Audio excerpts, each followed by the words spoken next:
গতকাল থেকে আমার মনটা বেশ খারাপ, কারণ হচ্ছে যে 17 লক্ষ শিক্ষার্থী পরীক্ষা দিয়ে 6,90,000 শিক্ষার্থী উত্তীর্ণ হতে পারেনি। 6,90,000 শিক্ষার্থী মানে হচ্ছে 6,90,000 পরিবার।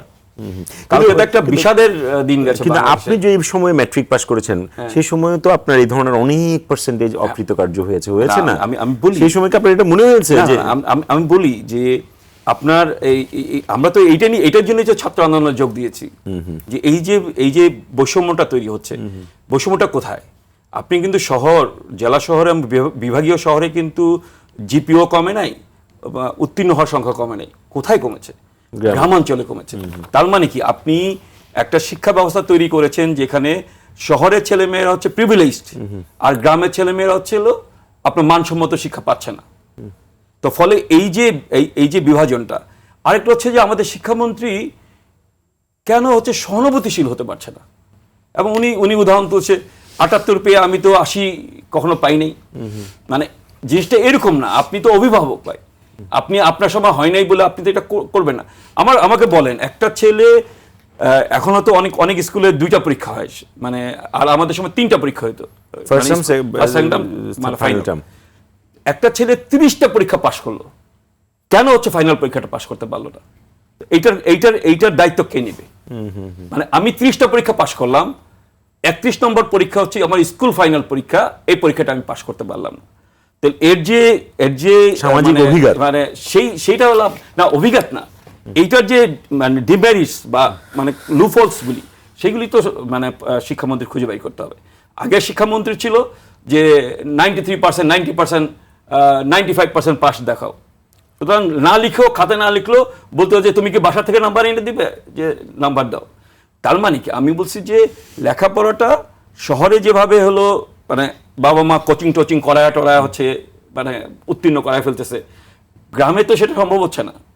গ্রামে এমন অনেক স্কুল আছে 100% ফেল। এই যে জায়গা, সেটার দায় কি সরকার এই মাত্র এই 6 মাসের মধ্যে এই সরকারকে এই দায়িত্ব? না, মানে আমি মিলন ভাই তো আগেও শিক্ষামন্ত্রী ছিলেন, আগে হেলিকপ্টারে চলে যাইতেন, এখন সারা ঘরের ভিতরে আপনার মানে ইন্টারনেট করে হেলিকপ্টার জ্বালানো, হোয়াটসঅ্যাপে করতেছে। কিন্তু ওনার যেই মানে সবাইকে দেখে নেওয়ার একটা প্রবণতা, আমি মনে করি শিক্ষামন্ত্রী খুব রিঅ্যাক্টিভ মনে হয় না? খুব রিঅ্যাক্টিভ এবং মনে হচ্ছে যে সবকিছু মানে এই করে ফেলবো, ওই করে ফেলবো। উনি যেমন লাফায় হচ্ছে পার্লামেন্টে চলে যায়, ওরকম লাফালাফি করে তো শিক্ষা হবে না ভাই। শিক্ষা হওয়ার জন্য অনেক বেশি ধীরস্থির ভাবে, এবং যে ক্ষতিটা গত 17 বছর হয়েছে বা আরো আগ থেকে হচ্ছে, সেইটাকে রিমেডি করার জন্য।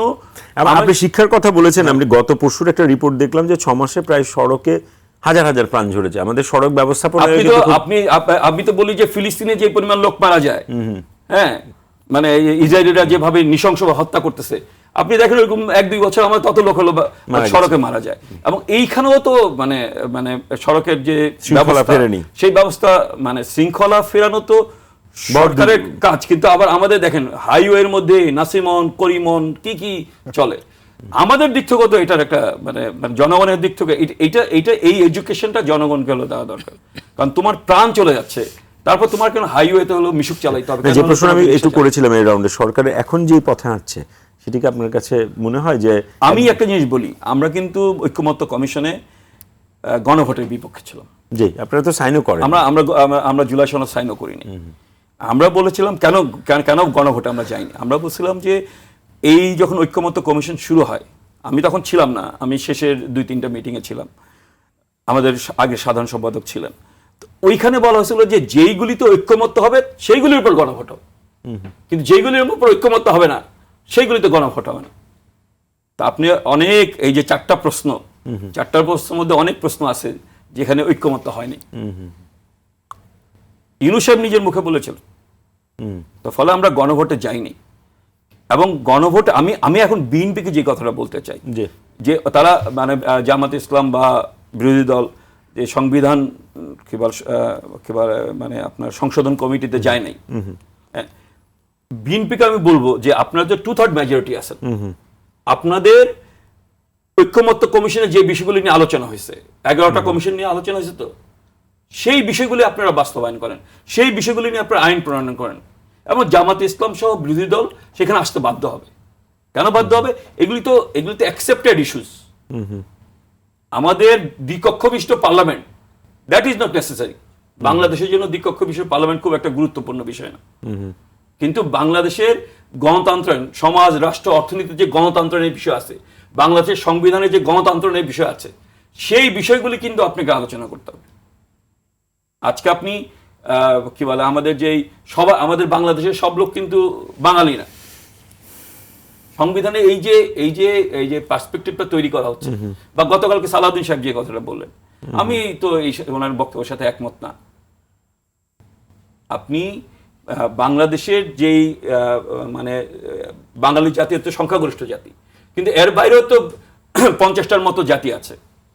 তারা উপজাতীয় না, তারা কি বলে আপনার ভিন্ন জাতিসত্তা, কি বলে ক্ষুদ্র নৃগোষ্ঠীও না।